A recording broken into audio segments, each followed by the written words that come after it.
데살로니가전서 5장 16절에서부터 23절까지 333쪽이 되겠습니다. 데살로니가전서 5장 16절에서부터 23절까지 말씀입니다.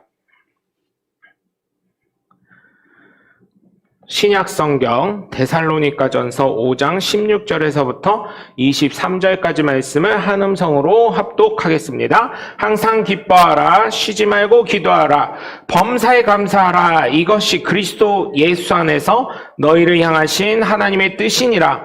성령을 소멸하지 말며 예언을 멸시하지 말고 범사에 하려 좋은 것을 취하고 악은 어떤 모양이라도 버리라. 평강의 하나님이 친히 너희를 온전히 거룩하게 하시고 또 너희의 온 영과 혼과 몸이 우리 주 예수 그리스도께서 강림하실 때 흠없게 보존되기를 원하노라. 아멘. 여러분, 하나님의 뜻은 무엇인지 우리가 늘 생각하면서 살아야 됩니다. 그리고 그 말씀이 무엇인지 깨달아야 되는 것도 은혜이고, 깨달았으면 어떻게 해야 돼요? 실천해야 되는 거예요. 행함을 해야 될 줄 믿습니다. 왜냐하면 예수님께서 보혈로 내 영혼을 사신 바 되셨기 때문입니다. 그렇기 때문에 예수님을 믿기로 작정한 그 시점 이후로는 어느 누구나 내 뜻이 아닌 하나님의 뜻에 맞추어 살아가야 하는 것이 당연한 것입니다. 그런데 저를 비롯해서 수많은 사람들이 자신의 뜻으로 하나님의 삶을 어떻게 해요? 그냥 인위적으로 그냥 주입하는 거예요. 이게 내 뜻인데 하나님의 뜻인지 구별하지 않고, 아, 이게 하나님 뜻이야. 저도 그랬었어요. 제가 교만할 때 어땠냐면, 물론 그 말이 틀린 말은 아니야. 또 꼭 틀린 말은 아닌데 뭐라 그러냐면, 하나님이 나에게 그런 마음 주셨잖아. 하나님이 그런 마음 주실 때 왜 그런 마음 주시겠어요? 이렇게 생각할 때 여러분 진짜 그렇죠? 하나님의 뜻이라고 생각하면서 자신의 뜻을 하나님의 뜻이라고 이렇게 주입시킬 때가 있어요. 그러지 않아야 될 줄 믿습니다. 그래서 정말 제가 부탁을 드리는 게, 정말 내 뜻이 아닌 하나님의 뜻을 구별해서 하나님의 뜻이 무엇인지 우리가 항상 생각하면서 하나님의 입장에서 생각하면서 살아가는 하나님의 복된 자녀들 되시길 주님의 이름으로 간절히 축원합니다. 나를 향하신 하나님의 뜻이 무엇일까요? 나를 향한 하나님의 뜻. 나를 향한 하나님의 뜻은 무엇일까요? 잘 먹고 잘 살고, 내 자녀 잘 되고, 내 욕심대로 살고, 내 정욕대로 사는 게 과연 나를 향한 하나님의 뜻일까요? 아니면 정말 하나님의 뜻에 맞춰서 살아가도록 노력하는 게 내 뜻인가요?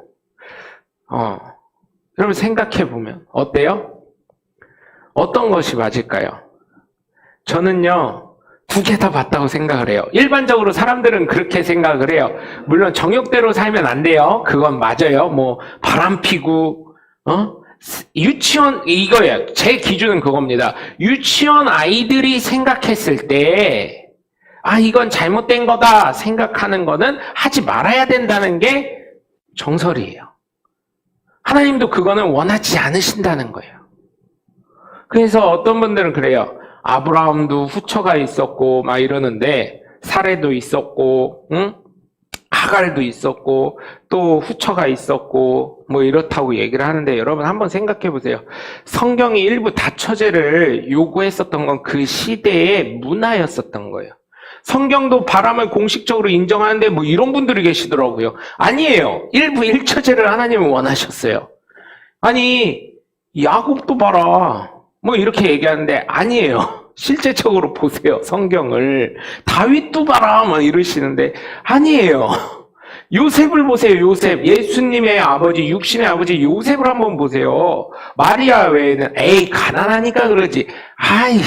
그런데 실제적으로 보면 여러분 어때요? 아직도 이슬람권 문화에서는 자기 친척의 불쌍한 어린 아이랑 결혼하는 나이 많은 사람들이 있잖아요.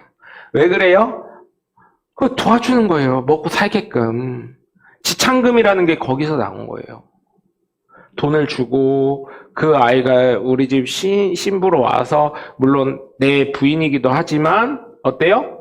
그 가정을 살려주는 거예요. 얘도 먹고 살게 해주고요. 물론 그런 게 나중에는 아동학대로, 아동 성적 학대로 문제가 되는 경우도 있지만 실제적으로는 그때 당시 근동 문화에서는 그들을 도와주는 거예요. 가족을 챙기고. 예? 그래서 사두개인이 한 여자랑 큰형도 죽고 둘째 형도 살고 셋째 형도 살고 넷째 형도 살고 일곱째까지 살았다가 그러면 그 부인은 누구의 남편이 누구의 부인이 되겠습니까? 이 여자는 누구와 남편이 되겠습니까? 이랬을 때 예수님 뭐라고 하셨어요? 얘가 하나님도 모르고 말씀도 모르고 아무것도 모른다 이렇게 하시면서 하나님은 산자의 하나님이라고 말씀하신 것처럼 나를 향하신 하나님 뜻이 뭘까요, 여러분? 정욕대로 살고 그런 게 아니라 내가 그냥 잘 먹고 잘 사는, 건강하게 사는 그거랑 그냥 나를 위해서 사는 삶이랑 또 모든 사람을 위해서 사는 사람이랑 어떤 것일까요? 저는 두 가지 다 똑같아요. 왜? 하나님 입장에서는 나는 자녀니까 내가 잘 되기를 원하신 게 부모의 마음이잖아요. 아버지는 내가 잘 되시기를 원하는 거예요. 또 많은 사람을 위해서 헌신하고 살아가는 사람도 하나님의 뜻이라고 저는 생각합니다. 둘 다 똑같아요. 물론 범죄적으로 사는 걸 얘기하는 게 아니에요. 정욕대로 탐욕으로 사는 걸 얘기하는 게 아니라 그걸 말씀드리는 게 아니라 정말 하나님의 뜻대로 사는 것을 말씀드리는 거예요. 무슨 말인지 이해하셨죠? 그래서 저는 여러분께 말씀을 드리는 게 뭐냐면 정말 탐욕대로 안 살고 하나님 뜻대로 내가 건강하게 하는 것도 나를 향하신 하나님 뜻이라는 거. 많은 사람들이 오해를 굉장히 해요. 목사님들이면 어떤 성도님이 그러더라고요. 그래도 목사라고 한다면 적어도 이찬수 목사님 정도는 살아야 되는 거 아닌가요? 어느 순간요, 대한민국에서는요, 옥하는 목사님이 기준이었었어요. 여러분 아세요? 대한민국에서는 목사가요, 우리 성도님들 감사한 게 우리 목사님 그래도 잘하지, 착하지, 좋지, 이렇게 해주시는데, 어느 순간, 대한민국의 목사의 기준은 옥하는 목사님이었어요. 적어도 옥하는 목사님처럼은 하려고 노력은 해야지, 이렇게 얘기들을 했고요. 이제 옥하는 목사님 돌아가시니까 이제 무슨 얘기가 나오냐면 지금은 젊은 목사들한테 이제, 여러분들보단 연세가 낮지만 이찬수 목사님도 환갑이 넘으셨더라고요. 본인 나이를 말씀하시는데 환갑이 넘으셨더라고요. 근데 이찬수 목사님 정도는 돼야지 이러는데 솔직히 말해서 이찬수 목사님처럼 하기 쉽지 않습니다. 이찬수 목사님처럼. 이찬수 목사님이 그 얘기를 하시더라고요. 교회를, 목사를 비판하는 사람, 사회의 시사 프로그램에 나오는 목사들 보면 횡령하고 바람피고 뭐 이런 건 기본적으로 나오니까 그건 둘째 치고 JMS나 뭐 이런 것도 있고 하니까 둘째 치고 그건 목사라고 치지 말고 그건 둘째 치고 이찬수 목사님이 그러더라고요.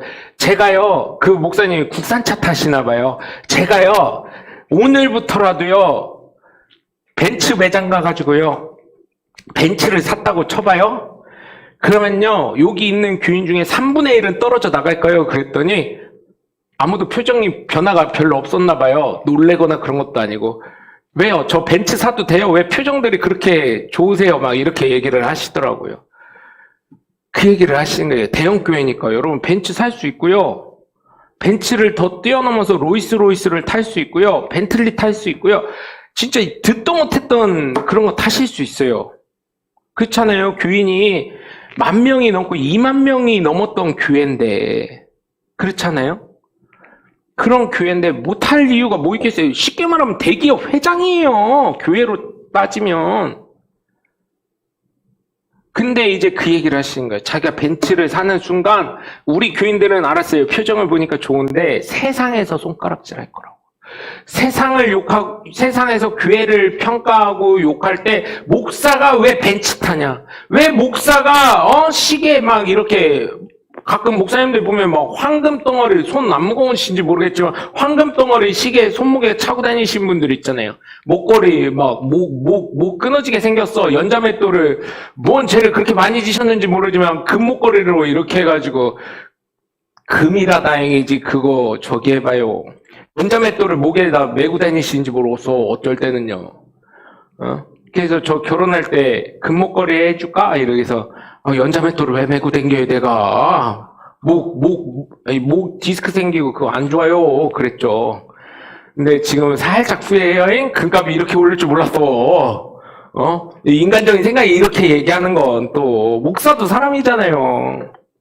이런 얘기를 하니까 이런 방송 오전 거는 깜빡하고 이게 설정이 잘못돼가지고 안 나갔는데 이런 얘기 들으시고 어떤 분이 참 목사님도 인간적이다. 이런 게 은혜가 된다는 분들이 있어요 간혹. 네, 제가 참 이게 은혜가 된대네 막 이러고. 네, 여러분 근데요 진짜요. 그렇게 잘 사는 것도 하나님 뜻이에요. 예수 믿었더니 아니 제가 아는 목사님 중에 자녀 그분도 차요. 벤츠는 아닌데 BMW 끌고 다니시거든요. BMW 제일 좋은 거 7 시리즈를 타고 다니셔요 목사님인데.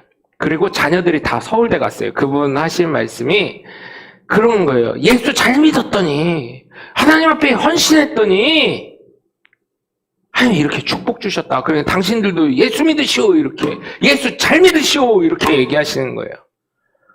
여러분 틀려요 그 말이? 그냥 하나님 뜻이 아닐까요? 하나님 뜻이에요 그것도.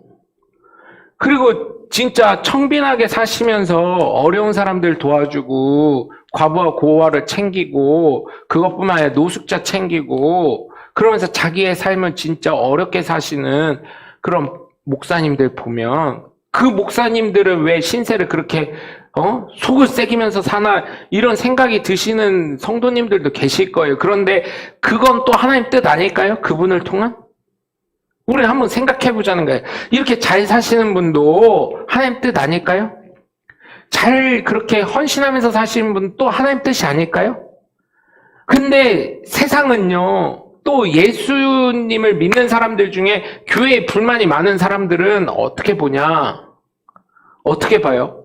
답은 정해져 있잖아요. 이렇게 잘 사시고, 잘 나고, 잘 먹고, 잘 입고, 좋은 집 타고 좋은 차 타고 이러신 분들을 비판한다고요. 하나님 뜻을 한번 정확하게 생각해 보자고요. 그래서 제가 말씀드리잖아요. 목사는 항상 청빈해야 되고 가난해야 되고 못 살아야 되고 목사 자녀들은 학원 하나도 못 다니고 바보같이 살아야 되냐고. 그건 또 아니잖아요 여러분. 이런 걸 생각을 했을 때 우리 성도님들도 똑같아요. 그래야 되냐는 거예요. 나를 향하신 하나님 뜻이 과연 어디 있나 생각을 해봤을 때는 여러분 어때요? 지금 내 삶에서 정말 조금 더 잘 살고 싶은 거 사람의 욕심이라고 볼 수도 있지만 그게 하나님이 주신 또 은혜이고 마음일 거예요. 그리고 또 그걸 통해서 청지기 같은 삶을 달란트 받은 사람처럼 잘 나눠주고 또 그 달란트 받은 만큼 내가 남기는 거 또한 그걸 통해서 하나님의 은혜를 나누는 거 이게 바로 하나님의 뜻인 것을 저와 여러분은 깨달아야 될 줄 믿습니다. 그래서 잘 되는 분 보면요 옛날에는요 뭐 이렇게 해가지고 잘 됐어 우리 교회 뭐 해서 뭐 부흥했고 교회 샀고 뭐 그런 목사님들 오잖아요. 저 뭐라 그랬냐면 죄송합니다 이렇게 표현해서 너만 잘났어 너만 잘났어 너만 그런 하나님 있고 너만 그려 돈 지읒 니을 하고 있네 이랬었어요. 그때는 제가 교만할 때는 제가 조금 삐딱할 때는. 근데 지금 보면 하나님 왜 그 사람한테만 줬대요? 그리고 태어날 때 나 조금만 일찍 태어나게 하면 나도 잘했을 건데. 여러분 솔직히 말해서요 90년대 초 엑스포 때까지만 해도요 교회 이렇게 개척하고 그러면요 진짜 크게 문제되지 않고서는요 교회 어땠어요? 성장 다 했어요. 솔직히 말해서 한번 우리 교회 역사도 한번 생각해 보세요. 교회 작지 않았었어요. 삼성동 거기 제가 처음 갔었던 데가 삼성동이거든요. 안 작았었어요. 교회 개척했을 때 그때 한번 생각을 해보세요. 저보다 먼저 오신 분들이니까 한번 안 작았었어요. 그 나이에 그 정도? 그렇게 생각했다고요. 제가 그렇게 기도하면서 하나님 시기를 잘못 태어난 것 같아요. 시기가 이게 아니에요. 설거지하는 느낌이에요. 하나님 막 이러고 있는데 여러분 나를 향한 하나님 뜻이 무엇인지 정말 잘 먹고 잘 사는 사람에 대해서 제가 이 말씀 드리는 거는 그 사람을 비판하고 왜 하나님이 저 사람한테 복 주셨을까 이렇게 비판하고 꼬부라진 눈으로 보고 나쁘다고 하는 게 아니라 저 사람은 욕심이 너무 많네 이렇게 평가하는 게 아니라 하나님 나에게도 그런 은혜를 주세요. 하나님 나에게도 그런 복을 주세요. 하나님 나도 그렇게 쓰임받고 싶어요. 전 더 잘할 수 있어요. 한번 믿어보세요 하고 이렇게 할 수 있는 은혜의 사람, 청직이 하나님의 복을 나눠줄 수 있는 하나님의 가교가 됐으면 좋겠습니다. 저와 여러분이 그런 삶이 되시길 주 예수 그리스도 이름으로 간절히 축원합니다. 그러기 위해서 18절에 뭐라 그래요? 그리스도 예수 안에서 너희를 향하신 하나님의 뜻이니라 하는데 첫 번째로 항상 기뻐하라는 거예요. 항상 기뻐해야 돼요. 여러분 기쁜 일이 있어서 웃는 게 아니라 웃다 보니 기쁜 일이 생긴다 그랬어요, 여러분. 그래서 항상 기뻐하시길 바래요. 하나님이 진짜요, 죽을 나를 살려주시면 기뻐요, 안 기뻐요? 심장은 쫄깃하고 심장은 막 쿵쾅쿵쾅 하는데도요, 그렇잖아요. 차가 저기서 오는데 끽 섰어요. 근데 제 앞에서 딱 이게 진짜 종이 한 장 들어갈까 말까 하는 찰나에 딱 섰어요. 저도 못 봤고 그 사람도 못 봤어요. 근데 끽 섰어요. 그러면 어때요? 그런 사람 있어요? 간혹 있더라고요. 살짝 치일걸. 살짝 치일걸. 왜? 병원 입원해서 돈 좀 뜯어내게. 있어요, 없어요? 있어. 그런데 그렇게 했을 때 심장이 쿵쾅쿵쾅 하는데도 어때요? 살았다. 다행이다. 이런 마음이 드는 사람이 많지. 아깝다. 조금만 내가 이쪽으로 걸을걸. 차 쪽으로 걸을걸. 아깝네. 이렇게 하는 사람이 있어요, 없어요? 간혹 있더라고요, 간혹. 그러다가요, 횡청기에 갑니다, 잘못했다가. 그래서 모든 삶에 있어서 기뻐할 수 있는 사람, 기쁨을 끌어당길 수 있는 사람 되시길 주님의 이름으로 간절히 축원합니다. 두 번째로는 쉬지 말고 기도하라는데 어떻게 쉬지 말고 기도해? 삶 자체가 하나님과 늘 대화하고 소통하고 하나님 이게 하나님의 뜻인가요? 내 뜻인가요? 내 욕심인가요? 탐욕인가요? 구분해가면서 살 수 있는 사람, 그 사람이 쉬지 말고 기도하는 사람이에요. 그래서 여러분 정말 하나님의 뜻인지 내 욕심인지 항상 좀 생각을 한번 하시고 내가 만약 하나님이라면 이걸 기뻐할까? 한번 생각해 보시면서 하나님의 인도하심을 받으며 살아가시는 하나님의 복된 자녀들 되시길 주님의 이름으로 간절히 축원합니다. 세 번째로는 범사에 감사하는 사람. 제가 존경하는 목사님이 그 얘기를 하시더라고요. 감사하라 하면서 설교를 하시는데 하나님을 잃어버린 사람은 감사하지 않는다. 여러분 은혜가 되시죠? 하나님을 잃어버리면 감사하지 않는다는 거예요. 그래서 저는 여러분이 범사에 무슨 일이든 감사할 때는 하나님을 기억하는 사람 되시길 주님의 이름으로 부탁을 드립니다.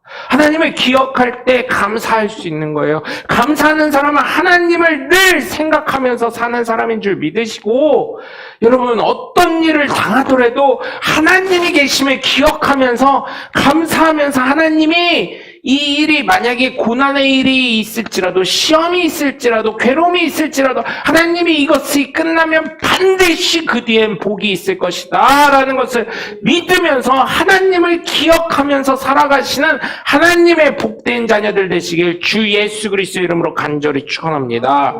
네 번째로는 성령을 소멸하지 말아야 됩니다. 이 성령이요, 여러분 생각해 보세요. 마음에 감동을 자꾸 주는데 잠깐만요. 몸이 힘들어요. 안 돼요. 하나님, 그러면요, 성령이요, 감동이 오더라도요, 이게 올까요, 안 올까요? 우리도 그렇잖아요. 자녀 중에, 그렇잖아요. 성경에도 나오잖아요. 두 자녀가 있는데, 큰애 보고 아버지가 얘 밭에 가서 일 좀 해라 그랬더니, 네, 하고 했어요, 안 했어요? 안 했잖아요. 근데 둘째는 어떻게 했어요? 얘 밭에 가서 일 좀 해라. 아이, 싫어요. 귀찮아요. 그랬는데 나중에 가보니까 둘째가 일을 다 해놓고 왔어요. 그랬을 때 아버지는 누구한테 일을 시킬까요? 좀 처음엔 기분 나쁘더라도 그래도 둘째가 다 해주니까 큰아들보단 둘째한테 다 해줘요. 근데 요즘 세상 보니까요, 일은 둘째가 다 해놓고 재산은 큰애가 다 가져가.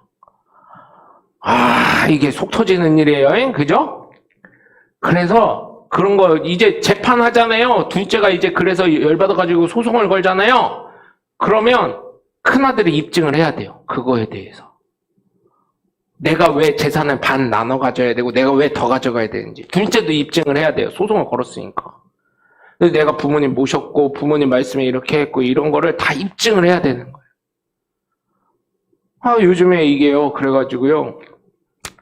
자식 둘 있는 집, 셋 있는 집은 진짜 잘 생각해야 돼요. 누가 어떻게 했나? 더 친하게 지냈나? 더 잘 봉양했나? 이걸 좀, 그래서 좀, 저희 돌아가신 아버님이 그랬거든요. 나중에 아빠는 현찰을 다 갖고 있을 거다. 그래야 내가 치매 걸리고, 그때 치매 걸리실 생각을 좀 준비하고 계셨었나 봐요. 치매 걸리고 문제가 생겨도 요양병원 안 보내고 내 똥이 초콜릿인 줄 알고 와서 그거 핥아서라도 다 나 봉양하지 막 이런 말씀 하셨었거든요. 여러분 부탁을 드려요. 늘 성령이 말씀하시면 잠깐만요. 힘들어요. 이것보다는 아멘. 하나님 그 일에 제가 사용되어서 하나님의 놀라운 은혜와 복을 제가 쟁취하겠습니다 하는 마음으로 하나님 제가 복받을 준비되어 있습니다. 나를 사용하여 주시옵소서 하는 그 믿음의 사람이 돼서 성령의 음성이 들릴 때마다 여러분 항상 아멘 하시고 순종하시고 결단하셔서 하나님의 능력을 나타내시고 하나님이 주시는 힘으로 살아가시는 성령의 사람들 되시길 주 예수 그리스도의 이름으로 간절히 축원합니다. 다섯 번째로 예언을 멸시하지 말라고 하는 거예요. 예언을 무시하지 말라는 거예요. 여기서 말씀이 나와요. 하나님의 말씀이 나왔을 때 예언이요 어려운 게 아니에요. 성경 자체가요. 이 성경 자체가 예언이에요. 요한계시록 보면 다시 오실 재림주 예수님에 관한 내용이고 그 전까지는 예수님이 어떻게 하신 내용, 마태복음 4복음서는 예수님이 이렇게 하셔서 구약의 말씀을 이루셨다는 내용, 구약은 예수님이 앞으로 오셔서 초림 예수가 오셔서 이렇게 할 것이고 이스라엘을 회복하실 거다라는 예언, 재림주가 어떻게 할 거라는 예언, 그 예언을 예수님이 육신으로 오셔서 이루시고 그 다음 사도행전서부터는 앞으로 이렇게 하고 사도의 행적들을 기록하면서 예수님이 다시 오실 것인데 이렇게 될 것이다 이런 것들을 예언한 그 예언이에요. 그리고 우리가 사는 것 자체가 예언의 삶을 사는 거예요. 왜? 예수님과 함께 동행하는 사람이기 때문에 성령이 내주하시기 때문에 그렇기 때문에 우리의 말 한마디가 다 예언화가 되는 거예요. 목사님 이단 같은 소리 하고 있네. 아니요, 내 안에 성령이 계시잖아. 예수님과 동행하는 삶을 살잖아요. 임마누엘 하고 있잖아요. 하나님과 동행하는 임마누엘의 삶을 살고 있잖아요. 그리고 이 예언을 막고 2025년 몇 년 몇 월 며칠에 우리가 어디를 갈 겁니다. 뭐를 할 겁니다. 이게 예언이 아니라니까요. 우리가 살아 숨쉬는 동안 살아가는 것 자체가 예언이에요. 그래서 오늘 하루를 살 때 마지막 하루를 사는 것처럼 최선을 다하는 삶을 살아가야 된다는 거예요. 그래서 오늘 하루에 자살하는 사람들, 그 사람들 잘못됐다는 거예요. 왜? 오늘 하루를 사는 사람, 예언을 소멸하면서 살아가는 사람이기 때문이에요. 예언을 멸시하는 사람이기 때문이에요. 하나님과 동행하는 삶이고 하나님이 지켜보시는 삶이고 예수님이 성령을 통해 역사하시는 삶인데 그것을 무시하는 사람이기 때문에 그 사람은 안 된다는 얘기를 하는 거예요. 여러분 예언을 참 어렵게 생각하지 마세요. 너 서울대 갈 거다. 너 올해 입시 서울대 갈 거다. 그런 얘기가 아니에요. 무슨 점쟁입니까? 예언이라는 게 꼭 그런 것도 예언이지만 여기서 말씀하는 예언은 오늘 하루를 살아가는데 그것을 어떻게 하라는 거예요? 멸시하지 말라는 거예요. 물론 그런 예언도 있습니다. 네가 사도 바울도 예언을 했죠. 예루살렘 가면 죽을 것이다. 그죠? 그런 예언도 있는 거예요. 그런 예언도 포함하지만 제가 성경을 읽었을 때 제가 깨달은 바는 오늘 하루 사는 것 자체도 멸시하지 말라는 거예요. 오늘 하루도 소중히 여기라는 것입니다. 그래서 저와 여러분은 오늘 하루 삶에 있어서도 하나님 앞의 삶이라는 것을 잊지 마시고 살아가시는 하나님의 복된 자녀들 되시길 주 예수 그리스도의 이름으로 간절히 축원합니다. 6번째로 분별력을 가져야 될 줄 믿습니다. 여러분, 우리가 분별력을 가지면요 확실해집니다. 분별력을 안 가지니까 자꾸 이단이나 사이비에 빠지는 거예요. 목사가 잘못했음에 불구하고 알아서 되겠지. 아니요. 그를 위해서 기도해야 되는 거예요. 그를 비방하고 혼내는 거는 좀 더 나간 거고요. 그를 위해서 우리가 기도해야 되는 거예요. 목사가 잘못할 때, 혹은 내 옆에 있는 성도가 잘못할 때, 장로님이 잘못할 때, 권사님이 잘못할 때, 아니 사람이니까 잘못할 수 있잖아요. 그럴 때 어떻게 해요? 그를 위해서 기도할 수 있는 사람이 돼야 되는 거예요. 그를 사랑하는 마음으로 정말 그를 위해서 성령의 능력으로 분별력이 있어서 기도해 줘야 되는 거예요. 수많은 이단에 빠졌던 사람들이요, 사이비에 빠졌던 사람들이요, 나중에는 기성교회 못 옵니다. 왜요? 솔직히 그 마음 이해돼요. 저도요, 저희 교회 신천지나 JMS나 뭐 이런 이단이나 사이비에 있었던 사람이 오면 긴장하게 돼요. 그런 얘기를 들으면. 그리고 회개를 했다 해도 그런 사람이 오면 우선 말로는 그러겠죠. 사랑합니다. 잘 오셨어요. 이렇게 받아주겠죠. 그런데 한쪽 마음으로는 그런 마음이 있어요. 왜냐면 여러분, 한 번 배신한 사람은 한 번이 쉽지 두 번이 어려울까요? 그런 얘기 있잖아요. 이혼이 한 번이 어렵지 두 번이 어렵냐 뭐 이런 얘기 하잖아요. 근데 한 번을 잘못하면 낙인 찍힙니다. 대한민국은. 그리고 이혼 두 번 하잖아요. 쟤네 습관이요. 이혼이. 밥 먹고 이혼이요. 저거는. 지 기분 나쁘면 이혼이요. 이렇게 얘기하듯이 한 번 사이비나 이단에 빠졌던 사람들이요. 여러분 낙인 찍혀요. 그래서 분별력 가지라는 거예요. 그런 사람들 오면요. 저는 부탁을 드려요. 저희 교회에 혹시나 그런 분들 오면 온전한 회개를 했고 검증이 됐다면 저는 검증 제 전문 분야가 아니에요. 목사가 무슨 전문 분야가 어딨어. 하나님 말씀 갖고 똑같이 하는 거야. 아니요. 이단을 위해서 전적으로 연구되신 분들이 있어요. 저는 그쪽으로 다시 한번 교육훈련 보낼 겁니다. 온전히 회개했다면 거기 가야지, 본인이. 그래서 저는 그런 분들 받아들이고요. 어떻게 할 거냐면 그런 분들 우리 교회 완전히 그 교육훈련 끝나면 우리 교회 성도로 온전히 받아들일 거예요. 그리고 그에게 낙인 찍혔던 거 오히려 없애주고요. 낙인이 아니라 와서 간증 좀 하십시오. 당신이 느꼈던 거. 우리 성도들과 나누고 당신이 만약에 필요해서 다른 교회에서 요청이 오면 가십시오. 진짜 우리 성도의 진짜 하나님이 주시는 영적 자원이잖아요. 그 자원 잘 활용하겠다는 게 왜 문제예요? 그리고 당신이 그만큼 잘못했으니까 얼굴이 알려지더라도 당신이 그만큼 수고해야 되고 헌신해야 됩니다. 사도 바울과 같은 능력의 사람이 되시길 바랍니다. 저는 그렇게 얘기할 거예요. 어디를 가든. 그게 맞잖아요. 그래서 여러분 영적으로요 분별력이 있고 깨어있으시길 주 예수 그리스도의 이름으로 간절히 축원합니다. 이것만큼 중요한 게 어디 있어요? 영혼이 사기당하면요 지옥 갑니다. 성경에 뭐라 그래요? 장님이 소경이 소경을 이끌면 구렁텅이에 빠질 수밖에 없는 거예요.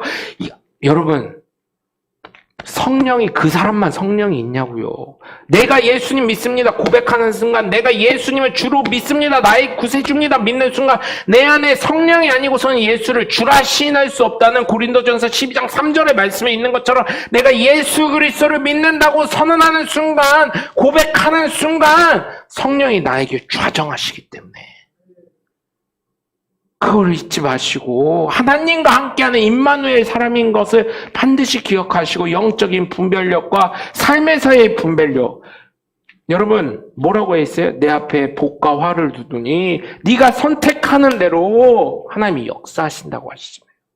내 선택이야, 내 선택. 그러니 옳은 분별력을 가지고 살아가시는 하나님의 복된 자녀들 되시길 주 예수 그리스도의 이름으로 간절히 축원합니다. 끝으로 악은 버리고 흠없이 보존되시길 주 예수 그리스도의 이름으로 간절히 축원합니다. 여러분 우리가 정말 예수 믿는 사람이라면 악은 버려야 돼요. 정말 흠없고 티 없고 아무것도 없어야 하나님 나라 갈 수 있다고 하는데 우리가 어떻게 해야 되겠어요?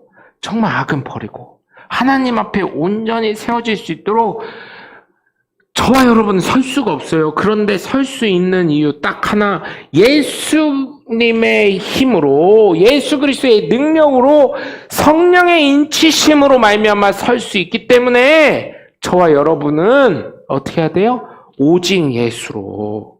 그렇죠? 그래서 점과 흠과 티가 없는 예수 그리스도의 능력과 예수 그리스도의 보혈의 권세로 하나님의 자녀가 되는 능력으로 앞으로 날마다 살아가시는 하나님의 복된 자녀들 되셔서 나를 향하신 하나님의 뜻을 날마다 발견하시면서 하나님을 체험하고 경험하고 간증하시고 하나님을 자랑하시는 하나님의 복된 자녀들 되시길 주 예수 그리스도의 이름으로 간절히 축원합니다.